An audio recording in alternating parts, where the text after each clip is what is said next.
May pagulat muna tayo mula kay John Ibanez. Ito daw mga estudyante sa QC, kaagapay pa rin ng health office laban sa dengue. John. Sige nga, mag-modulate ka nga, John. Sorry, ikaw yung nandito. Kala namin, ikaw yung kanina eh. Oo nga eh, kala ko napunta yung katawan ko dyan tapos yung boses nandito sa labas. Anyway, Apple at Nelson, aktibo pa rin o aktibo na rin maging ang mga estudyante sa mga paaralan dito sa Quezon City sa pagpapatupad ng kampanya laban sa nakamamatay na sakit na dengue. Sinabi ni Quezon City Health Officer Dr. Antonieta Enumerable na nagkasundo ang kanyang tanggapan at ang mga eskwelahan na magkaroon ng kaukulang koordinasyon para pasiglahin ang monitoring sa mga lugar na pinag-iinalaang may mga dengue mosquitos. Katunayan na niya, bumuo ang mga paaralan sa elementary at high school ng mga grupo ng estudyante na siyang tututok naman sa kalinisan ng kapaligiran at pagpapakalat ng mga kaalaman o information dissemination tungkol sa sakit na dengue. Kasama na rin dito ang iba pang karamdaman na umaatake sa mga kabataan tulad na lamang ng nakamamatay ding meningococcemia. Base sa datos ng Quezon City Health Department, may 84 ng kaso ng dengue ang kanilang naitala ngayong buwan pa lamang ng Enero, kung saan 4 na rito ang tuluyang namatay. Ito ang Radyo Patrol, Johnny Banya sa ABS-CBN News, DZMM.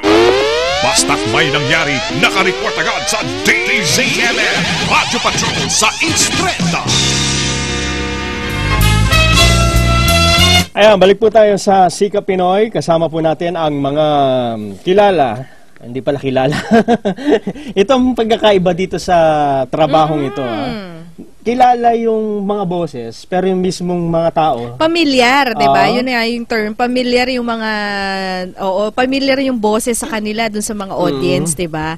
Pero hindi natin nakikita itong mga mismong nagmamay-ari ng mga boses na yun, na sikat na sikat. At siguro pati yung pangalan. Oo. At ano kayang feeling nung narinig mo yung pinapanood sa TV na alam mo ikaw yung boses na yun. Oo. Pero ako yan eh. Di mo maniniwala yung kasama mo, di ba?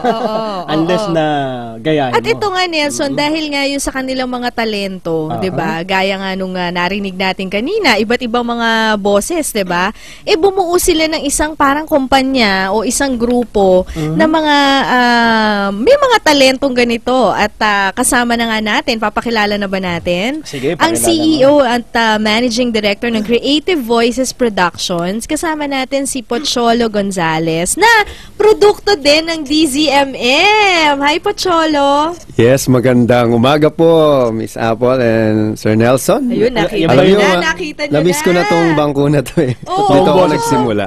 Bakit? Ano ka ba dati nun sa DZMM, Pocholo? Nung 1996 kasi, naalala ko yun, August yun. Kasi merong radyo-radyo na programa. Ayun. Kay Tito Joey at kay May Valle yan. So isa ako sa mga produkto nun. Out of 6,000 na nag-audition, 10 lang kaming nakapasok. Kami yung mga finalists. So, yun yung mga batang binigyan ng programa na tinawag na Awit Tawanan. Ayun. Ayan. At syempre ngayon, si Kuya Joey ay nasa ibang bansa nasa na rin. Amerika. Pero si Ate May ay patuloy pa ring anchor dito Ayun sa nga. DZMM. At Ayun. ikaw, Pocholo, nagtayo na ng sariling kumpanya.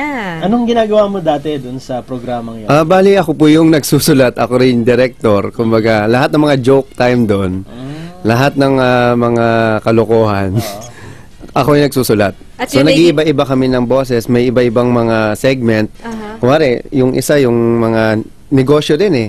Ang tungkol sa negosyo. Ginawa namin joke time. Okay. Parang ako si Turing Galing.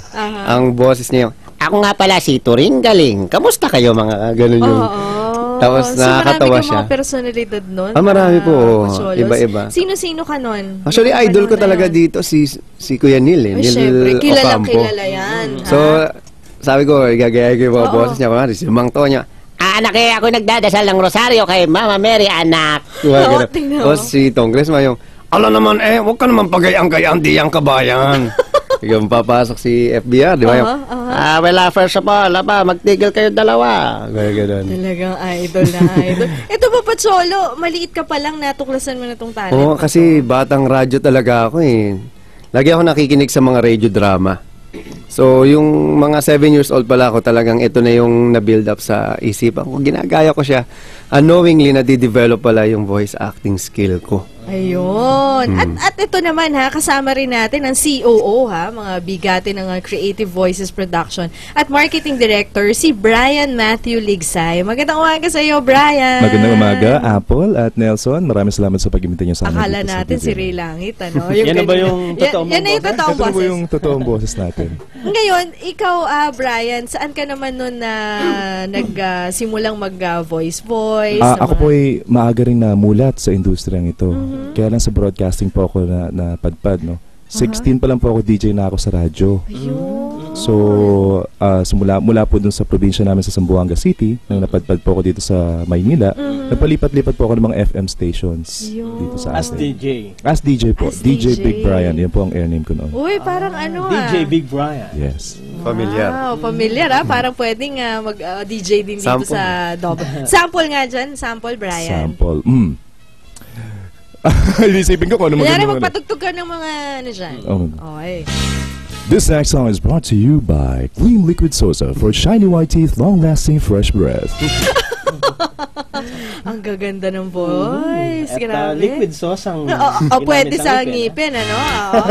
Wag subukan. At Eto syempre, ang Rosas, ano? Ang kaisa-isang babaeng kasama nila dito. At kasama rin dito sa kanilang kumpanya, yung Creative Voices Production. Kasama natin si Gab Tiongson. Magandang umaga si Gab. Magandang umaga po. Ang pretty naman. Ang ganda ng boses, ang pretty din niya, ha? So, nakita. Ikaw, Gab, ilang taon ka na ba? 18 po. Uy, partner, batang-bata. Kailan ka ba nag-start na mag-voice? Nung August lang po ako nag-start. Nung August, nag-graduate po ako sa workshop nila, Sir Pocholo, tsaka ni Sir Brian. Isa po yung voice acting workshop. May ganun pala. Oo, doon po ako natuto ng voice acting. Doon din po ako nakamit ng directors ng ABS-CBN. Tapos, pagka-graduate ko, kinuha po nila ako. So, doon na po nag-start. Nagdadub po ako ngayon. Nakailang project ka na ba? 7. Oh, yan, Ano bang 18, kumikita na siya. Ano mga binoboses mo? Mga anime po. Ano yun? Ano? Mga Digimon, Inspector Fabre, ano ba? Ursula's Kiss. Sila po yung directors ko doon. Ngayon po, Gatchaman, tsaka Digimon 4. May yung mga movie po na dinadub sa Wulong. Cinema One. Yung Wulong, isa po siyang anime sa Hero TV. Kakatuwa naman. So, ang ibig sabihin dito, boses, boses ang puhunan. Tsaka narinig natin yung voice acting. 'Di ba? Ang akala lang natin kasi 'di ba, yung magmo-modulate ako ng voice, di na iniisip ko ano. Paano na yan, Brian? Karaniwang concern is, pag tinanong mo yung isang voice actor o voice talent, di ba? Paano mo nagagawa yung boses na yan? Palalakihin mo lang yung boses mo na ganito. Yun lang akala. Bigyan mo lang yung boses mo. Oo. Well, maraming kailangan i-consider pag nagvo-voice acting ka. Yung pitch, volume, and range mo. Yung mga techniques at mga tools na pwede mong alamin para ma-develop yung boses at makapag-act ka behind the microphone. Maaring, sabi nga ni Nelson kanina, ito yung pangatlo sa pinakamataas na kumita sa Estados Unidos, no? However, hindi siya ganong kadaling trabaho.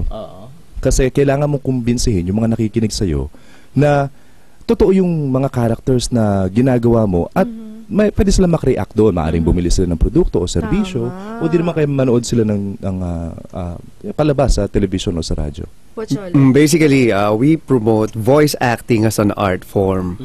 Kasi ayaw din namin maging motivation mo yung, malaki kita dyan, kaya mag-voice talent ako.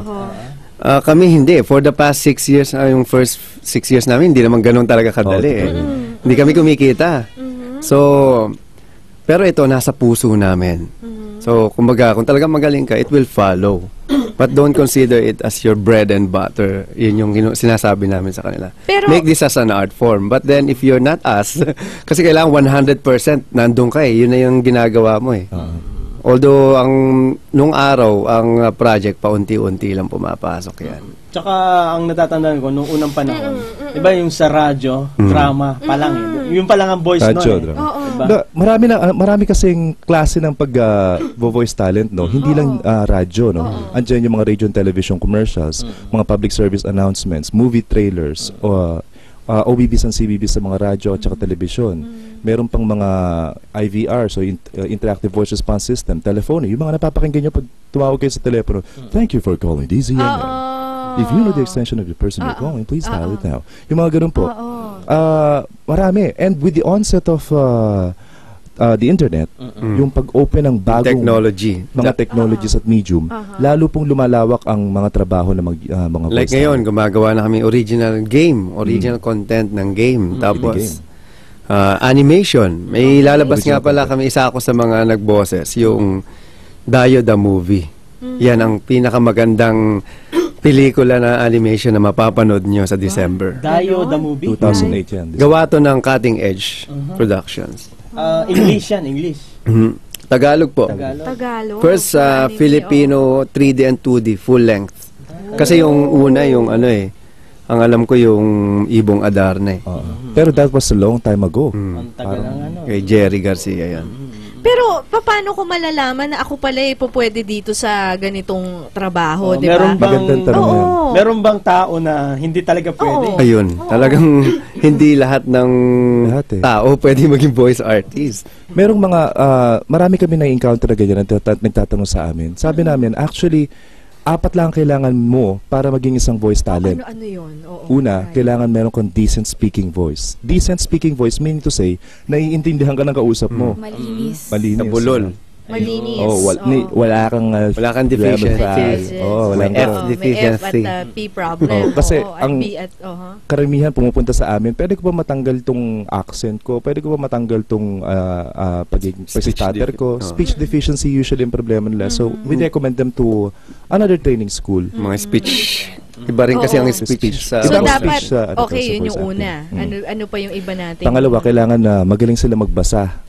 Okay? So, given naman yan no? Mahirap kasing turuan ng voice acting ang hindi nakakabasa ng mabilis o maayos. But we also teach them how to roadmap their scripts, no? Para they can read ahead. So, mga 5 or 6 words ahead of their lines, nababasa na nila. Para makaka-emote ka na Meron agad. kang- Maiisip mo na agad yung... Yes. A fraction of the time to react. Iba-ibang konsepto ng iba't ibang work. Like yung dubbing. On the spot yan, doon mo lang babasahin yung gagawin mo. So, no time to review yung script. Like, yun nga, maraming anime. Kailangan on the spot, ganun kakabilis magbasa. Ganun kakagaling kagad mag-deliver. Kasi wala kaming oras mag-practice. Secondly, yung mga commercials, iba rin yung approach niya, more on benta. Yung parang hindi na parang, narito na, ang bagong ganyan. So, iba rin yung approach. And then, iba rin yung AVP. Iba rin ang AVPs. Radio drama. Ang radio drama actually, pinakamahirap sa lahat ng voice acting. Radio drama. Sa lahat. Kasi 100 times yung emotion kasi hindi ka nga nakikita. Si Gab ba nakapag radio drama na? Nasubukan na? Hindi pa po. Ano pa lang, commercial sa radyo. Mahirap din ba gumawa ng commercial sa radyo? Nung simula po, oo. Paano yung experience mo noon? Kwento mo nga sa amin nun, Gab. Bibigay lang po sa'yo yung script. Tapos, Bahala ka na sa buhay mo, parang ganun. Opo, parang merong ipropromote na product, di ba? Tapos, ang nakikita mo lang text. Bahala kang magbigay ng buhay doon sa text. Yun po yung mahirap na part. Paano mo siya gagawing creative na magugustuhan ng masa? At huwag kayo maniniwala doon sa sinasabi nila porket malaki boses ko. Yun ang... Pwede na ako mag-radyo. Pwede na ako magbenta ng produkto. Hindi po totoo yun. Hindi po nabibili yun. Pag kayo may kausap at bumibili sa tindahan, hindi nyo naman ginagamit yun. Manang, pabili nga ng isang kilong bigas. Yun nga. Bigyan nyo na rin ako ng isang sakong asin. Hindi naman kayo ganun. Di ba weird? It doesn't follow po na maganda boses nyo, magaling na kayong voice actor. Oo, isa pa rin yun. Kasi iba, actually, hindi naman talaga kailangan maganda boses mo, kailangan maganda ka lang mag-deliver. Maayos, malinaw. May emosyon. Kaya mo bigyan ng emosyon. Kaya mong bigyan ng buhay yung parang cartoon lang sa TV. Oo. Tapos may binabagayan din yan. Yun yung tinuturo po namin sa workshop. Yung misconception ng iba na, lagyan mo na lang boses, okay na kahit ano. Hindi, mali yun eh. Pinag-aaralan. Kailangan, pinag-aaralan. Yung may tinatawag na physicalization. Ano ba itsura niyo? Motobobo yun? O, payat yan. Di ba? Parang ganon. So, kailangan, parang sa, kasi, stereotyping pa rin yan eh. Hindi pwedeng, bayat-bayat niya, ganyan ang boses niya. Parang, hindi talaga appropriate. Realistic. Although, sa totoong buhay, hindi naman talaga ganon. Galing, ano? Talagang ang dami mo pala mga dapat malaman para Madami po. makasimula Yun po yung ka. tinuturo namin sa VoiceWorks, the basic voice acting and dubbing workshop namin sa Creative Pangatlong Voices. season na po namin ito na Actually, fourth na, no? actually fourth na from the very start ng 2005. And we have 100 graduates na. Sa aming workshop po, Gano'ng katagal ang workshop na sinasagawa? 2 months actually. Every week meron silang mga assignments na kailangan na i-accomplish para ma-prepare sila for the next week. Dahil in between nun, preparation yun for either translation and dubbing. Kailangan ma-set na nila yung sarili na for characterization para pagdating doon, handa na silang itakil yung tinuturo ng bagong direktor. Yun. Katulad ng kaso ni Gab. Oo. Hindi na siya nahirapan Sige, kasi parang inutusan lang bumili ng ano to ng suka kasi sa pinilit pa nga niya yung tatay niya. Ay, ganun, oo. Ayun ang itatanong kinulit ko. pa. Anong edad ba pwedeng Oo. mag-voice lessons na? Nung hindi Kasi, di ba, iba yung voice lessons nung kakanta, di ba? Iba Kasi po dito yun. sa, Ibang art anong tawag yun. nyo rito? Voice acting. Voice acting. Voice acting. acting. Yan. Anong edad pwede magsimula? Actually, pinakabata yung anak ko siguro. Ilan taon? 2 years old. Gumawa na siya ng commercial niya. Talaga. Ano sinabi Yung niya doon? Nestle Cholo? ice cream. Yung, I see, baby. sabi niya ganun. So, naturuan ko na siya. Sabi ko, sige. Tapos ngayon, marami na siyang mga project din ginagawa at 2 years old. And then yung pinakamatanda, marami. Wala pong edad na pinipili Walang basta't edad. nasa puso nila. Pero Kahit gusto ko- naman matandang-matanda na. okay lang yun. Ilan taon yung Si Lola, pinakamatanda natin? Pinakamatanda namin nag-training sa amin 75 eh. Wow. Talaga. 75. Pinakabata is Pinakabata 15. siguro is 15 eh, yung sa second batch natin. Kasi iba rin talaga yung matanda na siya di ba? Kaysa dun sa pagiging matandain mo lang yung voice. Oo, totoo po yan. Totoo yun. Sa commercial, hindi pinepeke yun, lalo na sa radyo. Kapag hiningi nila na bata yung boses, talagang kukuha sila ng edad o bata. Unless kung character. O unless na character yan, na kinakailangan laruin yung yung boses. Pero Ikaw ba, Gab, nag-act ka na ng mas matanda sa Lahat 18? Opo. Kapag ka po kailangan, kunyari, kailangan ng matanda doon sa isang anime na yun. Kunyari, yung mga dalagang ano na. O yung mga dalaga. Opo, nagdalaga na rin po ako minsan. Aha. Paano mo ano ba, mas Ano, matanda sa'yo? oo. Paano? Sample nga. Kunwari.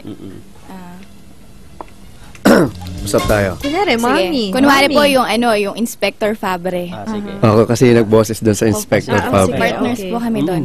Ano Pakinggan po pangalan natin. mo doon? Charlotte. Ayan. Isang eksena Okay. sa Inspector Fabre. Charlotte, ano bang ginagawa mo dyan? Nandito ako, Inspector Fabre, dahil hinahanap ko ang aking ina. Ang iyong ina? Kailangan malaman natin kung ano nangyari sa iyong ina. Kasi alam mo ba, dumating ako sa bahay, wala na siya doon. Natatakot ako, Inspector Fabre, iniwan ko lang ang Ayan na papa yung ko nanay doon. mo. Andiyan na siya. Andiyan na nga ang aking ina! Ina! Kamusta na kayo? Ano Ina, pong nangyari sa inyo, ina? Bakit niyo kami iniwan? kasama ko lang siya. Kami nagtanan na. Aba anak ko, huwag ka na mag-alala dahil ang mga matatanda, kailangan din namin maglabing-labing. Ayan, o sige. Pupunta muna kami doon, ha? Kayong dalawa, mag-ingat kayo. Opo, tatay. Ayun. Palakpakan naman natin, mga bata. On the spot. On the spot, ha? Yung Pero wala yun sa eksena. Wala pong ganun Wala talaga. ganun eksena. Oo. Wala may... Invento lang yun. Invento. Oo. At siyempre, pagka po napag-uusapan ang tungkol sa boses, isang Parang hirap na hirap ka mag-intro, partner, kasi boss natin to eh. Parang nako-conscious, nako-conscious tayo bumabar sa eh. lalamunan. Oo, nako-conscious tayo. ang number 1 po na kinikilala na ama ng mga boses dito sa ABS-CBN. At naging DJ din siya dati. Alamin din natin kung paano naman mapapakinabangan ng boses sa ikabubuhay. Oo. Pakinggan po natin si... bahala na po kayo. Kilala nyo na. Hindi na namin bigyan ng pangalan. Papatiin na muna Papatiin natin. na lang Magandang natin. umaga po sa inyo. Morning, Apple. Ay, Morning, Good, Nelson. good morning, Sir Peter. How are you? Congratulations. Congratulations. Programa nyo. Nga pala, pag voiceover pinag-usapan Opo. talent lang ako ng DCMM. Oo nga pala. Sir, nung kabataan pa ba ninyo? Kabataan pa ba ninyo? Parang hindi na ngayon. Nung medyo ilang taon nang nakakaraan, mga 2 taon, paano po ba kayo nagsimula sa voice talent? Alam mo, nasa nasa dugo yata ng pamilya ko yan dahil yung tatay ko, sumalangit nawa. Announcer din siya. Oo, announcer sa Sabungan. Sabungan? Hindi nga, kidding aside siya, totoo yun? Totoo yun. At yung ilan sa mga kapatid ko naging announcer din. Pero sa akin, nagsimula lang yan bilang hobby at para kumita kita pag summer vacation, no, pag nauwi ako sa amin sa Santiago, Isabela. Pinapaupo ako dun nung aking kapatid at bayaw na siyang nagmamanage ng stasyon dahil kulang sila ng mga announcers. Doon lang nagsimula yun and I was just asked to play records, ganun. Mahilig talaga ako sa music kaya doon nagsimula. And then somebody said, yung isa sa mga black timers doon, pag time check ka naman, binabayaran ka dito So, nag-umpisa sa time check. Nagsimula sa time check. At from there, karay-karay ako nung aking isang classmate noon sa college na mahilig talagang mag-audition kung saan-saan. And long story short, imbis na siya makuha, ako yung nakuha sa ABS-CBN just before martial law. 1 month before martial law yun. And as a matter of fact, lagi kong ang kini-istorya na susweldo na ako noon nung pagdeklara ng martial law. Sayang. Hindi ko nakuha But in fairness to Kapitan Henny Lopez, nung kami nagkaroon ng reunion, bago mag-open ulit ang ABS-CBN noong 1996. Isa yon sa mga pinakaunang instructions niya na yung announcer na hindi natin nabayaran noon dahil nag-martial law, dapat bayaran yan. But I thought he was kidding but he was serious pala. But I said no, I was very, very proud to have been with ABS-CBN then, as I am now. No, ganun ang ABS-CBN noong araw pa. Talagang ipagmamalaki mo. Sabi nga ng mga makakausap yung matatanda galing dun sa era na yon. Abay yung mga restroom nun pwede kang kumain sa loob sa linis At isa yon sa mga na-enjoy pa rin natin ngayon, di ba? Totoo po. So, Sir Peter, kanina napapag-usapan namin dito yung voice acting. Ikaw ba nun, Sir Peter, paano ka nag-emote na ganyan kapag ka merong pinapa-voice sa'yo? Ano yung mga tips na mabibigay mo sa amin? Alam mo, wala nang mas gagaling pa sa pag-emote kundi yung mga drama talents narinig ko nga sila kanina. Talagang, mga bata. Parang ayoko na magpa-interview tapos nilang mag-voice acting, mag-drama Actually, but essentially, I think the word is you try to empathize, no? Kung ano man yung in our case kapag sa ABS-CBN, kung ano yung programa, dapat alam mo kung yung ba'y malungkot, yung ba'y masaya, yung ba'y neutral. Iba-iba ang pag-voice over. Nagsimula ako sa pagiging DJ, pero hindi automatic yung transition na dahil DJ ka, pwede ka nang mag-voice over sa commercial. Iba pa rin yung dahil nag-voice over ka ng commercial, kaya mo nang mag-movie trailer. At dahil sa marunong ka mag-movie trailer, pwede ka nang maging narrator sa audiovisual presentation.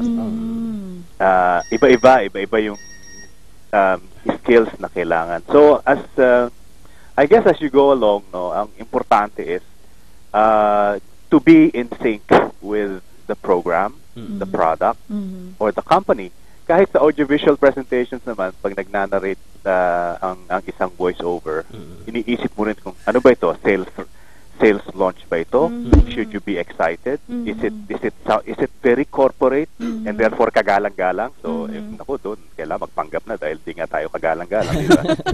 Kaya yun ang mga but I think we've had so many idols in the past at I think yung ating mga kaibigang drama talents will agree with me na kung minsan nagsisimula lang yan sa panggagaya Oo, halimbawa yung mabibigat na sina Luz Fernandez. Yun, oo. Oo, no? So yung mga sikat na witch yan, tsaka yung si Miss Luz Fernandez, diba yung mga kontrabida roles? Oo, alam mo sa totoo lang I take my hat off sa mga drama talents kasi mas madaling mag-voicing kaysa maging drama talent.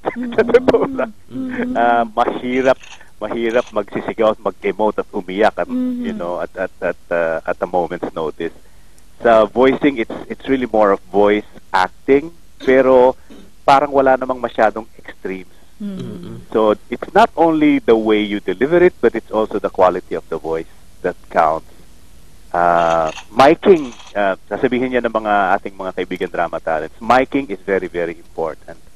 Kahit na marami kang processors, kung hindi ka marunong gumamit ng mikropono, hindi mo ma-achieve yung optimum effect na gusto mong makuha para, number 1, to do justice to the script, number 2, para kapitan ng scoring.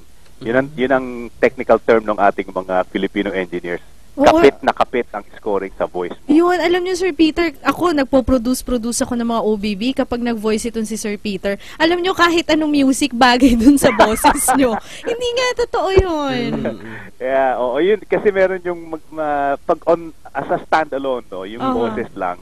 Maganda siya, maganda ang delivery, pero kung minsan nahihirapan yung mga ating mga scorers na pakapitin yung music. Yung para bang halata na hiwalay yung tugtog dun sa boses. Oo. So, there's a lot to do with yung magaling na scorer, no? Yung level ng voice versus yung level ng scoring. Kung minsan, sabi nga nila, hindi mo naman kailangan sumigaw para maparating mo yung mensahe mo.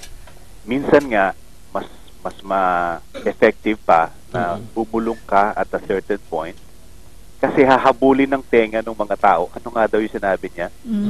And so you feel what the message is really like. Not only hear kung ano yung mensahe, kundi maramdaman mo kung ano yung sinasabi sa'yo. Ayan. Hirap, no? Napakaganda. Sa Amerika daw po, sir, yung professional voice-over, voice talents, ay pangatlo sa mga highest paid na professionals. Dito ba sa Pilipinas, ganyan na rin po? Pangatlo sa ibaba yata. Pero sa tingin ko po, sir, may dyan din papunta, no? Dahil yung industriya na parang ganito, medyo... Nagsisimula sa call center, di ba? Sa call center, yung mga boses ng Pilipino ang pinapakinabangan, Oo. I think through the years nag-improve na yung talent fee no? Lalo na yung mga independents na tinatawag, yung tatawagin ka lang ng mga advertising agencies. Through the years, I think nag-improve na yan. And at the same time, ang siguro napakasarap sa mga voice talents, yung hindi mo alam kung kailan ka ba magkakapera. It's always a surprise, no? So should you be a voice talent alone, merong mga pinapalad na gumagawa ng mga commercials, lalo na nung mga unang panahon, no, na nasandamakmak ang ginagawang mga commercials for radio. You can do 1, 2, 3 commercials a day. Medyo napakadami na nun. Or kung ikaw versatile, pwede kang gumawa ng audiovisual presentation, mag-voice ng commercials, mag-voice ng movie trailer, o kaya yung meron din yung tinatawag na live voice over, no, ha?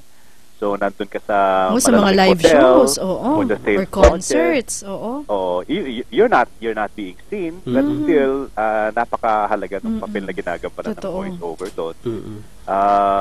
Maraming, in other words, pwede kang mag-solo, pwede kang maging independent.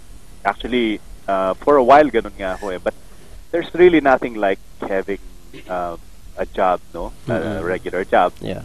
Tapos, ano na lang yun? Sabi nga nila, di ba? Racket-racket na lang. So, I think that for purposes of stability, dapat meron ka talagang regular job. I think ganun naman yung ating mga, lalo na yung mga drama talents natin. Ano lang yan? Sideline lang. Okay, maraming salamat po. Maraming salamat. Maraming salamat. At honor po. Nelson, pabayaan mong batiin ko si Apple. Sige po. Kasi all these years, malaking naging contribution ang DCMM dahil isa sa mga dahilan niyan ay si Apple. And nakita ko yung pag-progress ni Apple, no? And I wish that she would stay, kaya lang there are greener pastures, eka nga, and we wish her all the the best. At alam ko hanggang Marso ka pa, di ba? Opo. So, malay mo, hindi mo na ako tawagan dahil hindi na voice-over ang pinag-uusapan ninyo, di ba? Sir, i-guess ko rin kayo doon pag nagka-programa ako. Maraming salamat, Nelson, Paul, and to all your guests and our listeners. Thank you po for making DCMM still the number 1 AM station. Thank you. Thank you po. Bye-bye. Ayan, si Sir Peter Musgi po ang official voice-over ng ABS-CBN. So, yung lahat ng mga plugs na naririnig ninyo, yung mga intro ng ABS-CBN, miski dito sa DZMM, ang lahat ng mga programa, siya yun. Ito, pakinggan yung sample. Ito. Sikap Pinoy ang inyong gabay sa pag-asenso. Ito pa. Diba? Kapag may tiyaga, may nilaga. Talagang iba't iba yung emotion. Ito pa. Kaya ikaw, Juan, magsumikap ka! Di ba sabi ko sa'yo, partner, kahit anong music, hindi kami nahihirapan ng mga tech natin dito na sila Ray, sila Benji. Ito pa. Ano pa? Walang tamad na Pinoy. Bangon na! Kilos na! At makinig sa Sikap Pinoy! Diba? Pag nire-record dyan, boses lang muna. Hindi sabay yung music. Kumbaga raw, ano lang muna yan. Mag-VVO lang si Sir Peter and then, tara, bahala na tayong lapatan yung mga music na... Maganda nga yung sinabi niya tungkol sa pag-voice. So, tama siya sa aspeto ng pagboboses. Hindi dapat to tinitake on head-on at full-time kung hindi ka handa.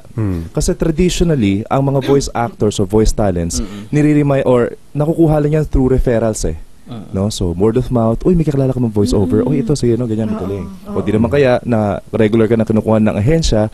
Pero, tulad din na sinabi ni Sir Peter Musni, no?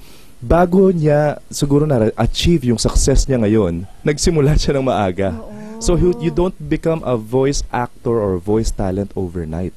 It takes years of practice, determination, and passion para doon sa performance niya. Sa si Sir Peter sa inahangaan na tiniidolo talaga namin yan. Kumbaga tawag namin sa kanya standard voiceover. Parang if you sound like him, you're one of the best. At kahit na makinig ka naman sa ibang station, parang kaboses niya, parang ginagaya. Parang ganun Standard nga po kasi. Maraming gumagaya ng boss niya kasi siya yung napapakinggan. At na-identify kagad siya na, uy, channel to. Diba? Uy, DZMM to, itong boses na to. Parang voice tag na siya. So, babalik muna tayo, ha? At may mga boses pa kaming ipaparinig. Ito pa,